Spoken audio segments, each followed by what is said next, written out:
नमस्कार, मैं हूं हेमेंद्र शर्मा और आप देख रहे हैं एमपी राउंडअप।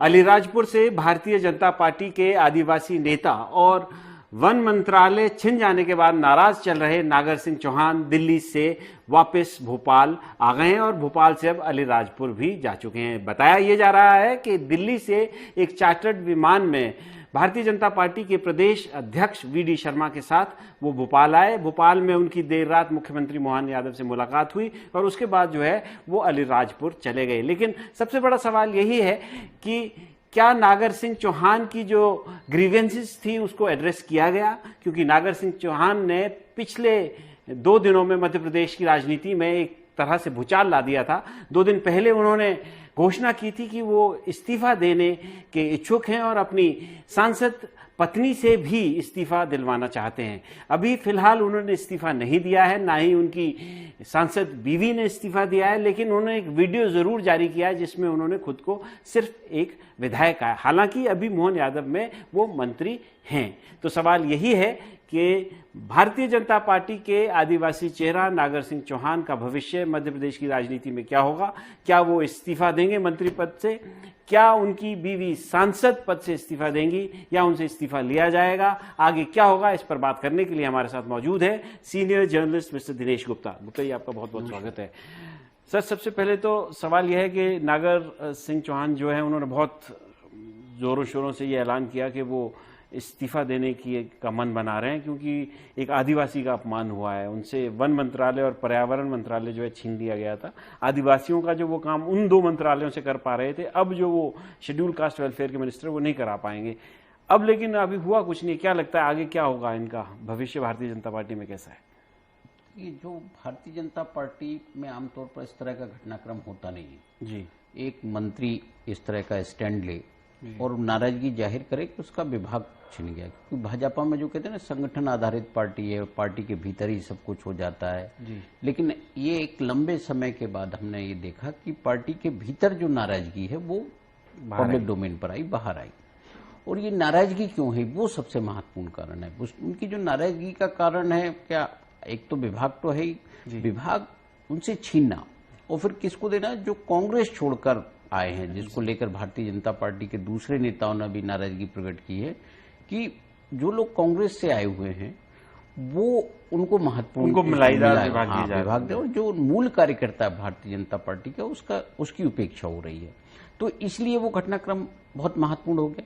अब जहां तक नागर सिंह चौहान के भविष्य का सवाल है, देखिए भारतीय जनता पार्टी है ना, तो नागर सिंह चौहान उसको छोड़ेंगे और वो इस्तीफा देने के लिए वो अभी हाल फिलहाल तो उन्होंने पार्टी ने उस पूरे मामले की हवा निकाल दी है जी। अब वो आगे पार्टी उनको नहीं रखना चाहती, जैसा उन्होंने खुद ने कहा था कि पत्नी सांसद हो गई है तो वो मंत्रिमंडल में नहीं रखना चाहते। तो अभी हम ये कह सकते हैं उनके भविष्य के लिहाज से कि उनका मंत्री पद बच गया। वो मंत्री पद गंवाने के लिए जो उन्होंने दांव चला था वो दांव उनका फेल हो गया। जो मुस्कुराती तस्वीर कल रात को आई थी कि वो बैठे हुए मुख्यमंत्री जी के साथ, तो ऐसा लगता है कि वो उसमें कामयाब हो गए कि उनके पास जो फिलहाल मंत्री पद जो है वो बचा है।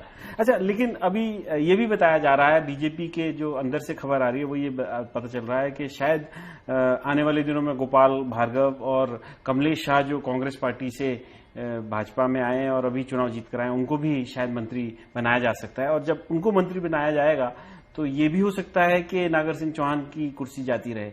इसमें कोई दम लग रहा है आपको? नहीं, बिल्कुल। देखिए, जब भी होगा जो मंत्रिमंडल में या तो आप पुनर्गठन करें या कुछ लोगों को ड्रॉप करें, तो ड्रॉप करने का कोई आधार होना चाहिए। आपको लेने के लिए तो आप कमलेश शाह को भी ले सकते हैं और गोपाल भार्गव को कभी भी ले सकते हैं। आपके 3 मंत्री के पद अभी स्पेस है आपके पास, तो ले सकते हैं। लेकिन जब आपको किसी को हटाना है तो फिर इस तरह के घटनाक्रम के लिए तैयार रहना चाहिए, क्योंकि अभी तो नागर सिंह चौहान ने आप थोड़ा सा रिएक्शन जाहिर किया है तो आपको इतना बवाल हो गया। तो आगे जब लोगों को निकालोगे तो हो सकता है कि जो मोहन यादव जी की लीडरशिप है उस पर कोई सवाल खड़े करे, पार्टी की रीति नीति पर सवाल खड़े करे, क्योंकि पार्टी के भीतर बहुत सारी चीजें एक साथ चल रही है। अच्छा दिनेश जी, जैसे ये डिसिप्लिन के इनडिसिप्लिन के दायरे में आता है, जिस तरीके से उन्होंने कहा कि वो मन बना रहे हैं या इस्तीफा देना चाहते हैं क्योंकि उनका मंत्री पद मतलब जो विभाग है वो चला गया। तो भारतीय जनता पार्टी, जैसे आपने कहा कि संगठन हैवी पार्टी है, तो डिसिप्लिन उन्होंने वायलेट किया है पार्टी का। क्या आपको लगता है कि डिसिप्लिनरी एक्शन उनके खिलाफ कोई पार्टी कर सकती है, या जो भी होगा समय मतलब अभी लिया जाएगा, बहुत अभी एकदम तुरंत कुछ भी नहीं होगा? देखिए, कोई चुनाव तो मध्य प्रदेश में है नहीं, अब पूरे जो है 4 साल तक कोई चुनाव नहीं है।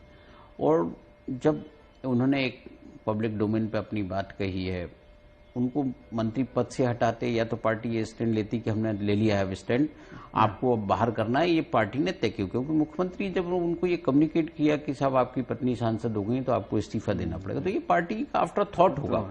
वो तो एक कम्युनिकेटर के उसके कम्युनिकेशन के लिए काम कर रहे होंगे, बाकी कोई उनका बहुत ज्यादा उसमें वो नहीं रहा होगा। लेकिन जो दूसरे बहुत सारे कारण होंगे उन पर एक्शन नहीं लिया जाएगा। एक तो वही कि वो आदिवासी नेता है जी, और दूसरा ये है कि ये मंत्रिमंडल का मामला है। उन्होंने अपनी नाराजगी जाहिर की। कोई भी एक नेचुरल ये होता है कि आपने बड़े विभाग ले लिए और आपने छोटे विभाग दे दिए जो जिसमें वो लगता है उनको वो काम नहीं कर सकते। देखिए, बहुत सारे कारण होते हैं कि फॉरेस्ट डिपार्टमेंट को आप बहुत सारे तरीके से देखते हैं, महत्वपूर्ण विभाग है। फॉरेस्ट और एनवायरमेंट दोनों ही महत्वपूर्ण विभाग हैं। और पैसा कमाने का भी, हाँ, वो भी मलाईदार विभाग इसीलिए कहते हैं। मलाई तो वही लेयर है और कुछ वो बाकी तो सब हर विभाग एक जैसा होता है।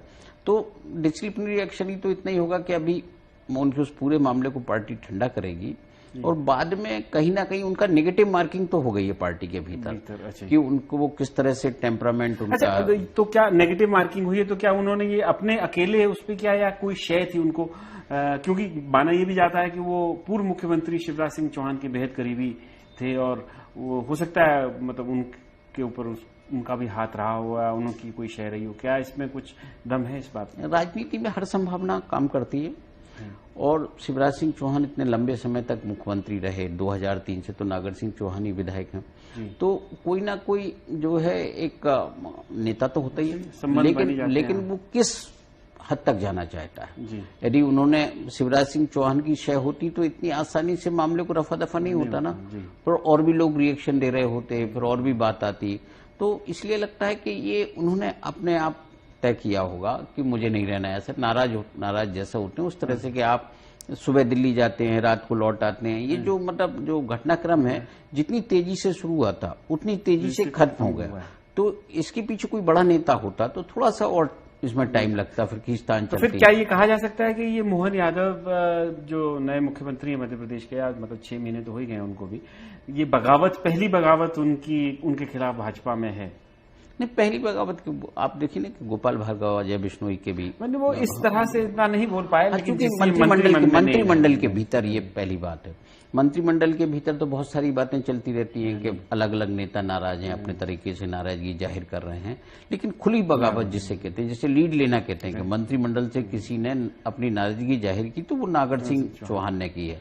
और आदिवासी मध्य प्रदेश में हमारा हर पांचवा व्यक्ति आदिवासी है।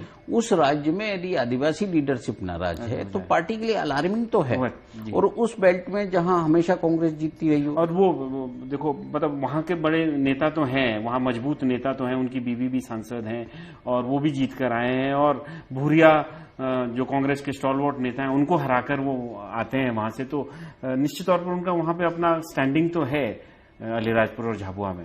बिल्कुल। आप देखिए इसका पूरा असर इस जो है आपको जो मालवा निमाड़ का आदिवासी अंचल है उस पूरे पे इसका असर होता है, क्योंकि वो जिस कम्युनिटी से हैं तो वहाँ वोट तो है उनका जी, और एक लीडरशिप है जी।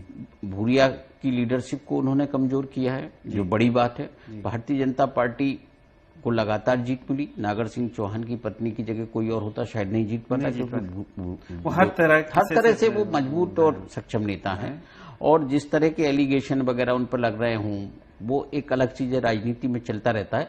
लेकिन उन्होंने जो किया है वो अपनी हैसियत भी समझते हैं और अपनी सीमा भी समझते हैं, उन्हें किस हद तक जाना है जी। तो इसीलिए लगता है कि वो रात को वापस लौटे और फिर मुख्यमंत्री उन्होंने अपना जो है जो दिखाना था तेवर वो भी दिखा दिया और इतना ज्यादा भी आगे नहीं गए कि उनके खिलाफ कोई डिसिप्लिनरी एक्शन हो जाए। हाँ, कि इससे फिर उनको आपको मंत्रिमंडल से कह दिया जाए कि आप इस्तीफा दे दीजिए और फिर घर बैठ जाइए, फिर आगे का राजनीतिक भविष्य खतरे में पड़ जाता है। दिनेश जी, फाइनल सवाल मेरा आपसे ये स्पेकुलेशन के आधार पर है, क्योंकि इस तरह की चर्चाएं हमने सुनी है, इसमें आप बताएंगे कि कितना सही या कितना गलत है। ये बताया जाता है कि मोहन यादव जी ने पहले इनसे कहा कि आप इस्तीफा दे दीजिए, और जिसको लेकर के इन्होंने कहा कि आप हमसे इस्तीफा क्यों ले रहे हैं, तो द मतलब ऊपर नेताओं की बात अगर हुई तो उसने उसका जवाब ये देते कि मैं ऊपर बात कर लूंगा। उसके बाद फिर ये अनबन हुई, उसके बाद इन्होंने स्टेटमेंट दिया और उसके बाद जो है अपनी मंत्री पद को जो बचा है इनके पास उसको बचाने के लिए इन्होंने इस तरह का ये नाटक किया।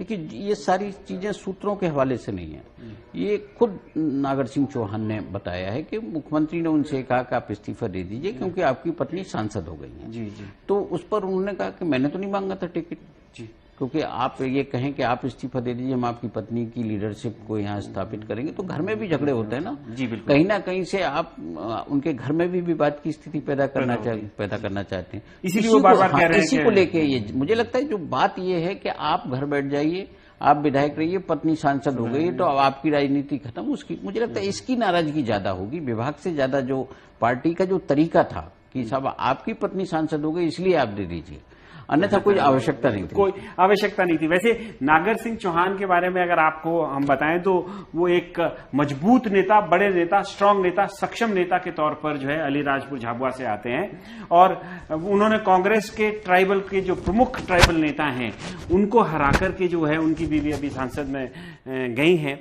और उनके खिलाफ वेरियस अन्य मतलब कई प्रकार के जो है आरोप लगते रहते हैं। लेकिन नागर सिंह चौहान एक ऐसे नेता हैं जिन्होंने भारतीय जनता पार्टी को उस इलाके में न केवल भारतीय जनता पार्टी का झंडा उठाया लेकिन उनको भारतीय जनता पार्टी को वहां पर मजबूती भी दिलाई। लेकिन अब चूंकि भारतीय जनता पार्टी ने तय किया कि वो इस्तीफा दे दें और उनकी बीवी सांसद रहें और वो सिर्फ विधायक रहें, तो नागर सिंह चौहान ने भी कुछ तेवर दिखाए, इस्तीफा देने की बात कही, अपनी बीवी से भी इस्तीफा दिलवाने की बात कही, लेकिन इतनी भी समझदारी उन्होंने दिखाई कि वो जो लक्ष्मण रेखा है उसको नहीं लांघा ताकि उनके खिलाफ कोई डिसिप्लिनरी एक्शन हो सके। एमपी राउंडअप में आज सिर्फ इतना ही। कल फिर मुलाकात होगी, तब तक के लिए थैंक यू, गुड बाय।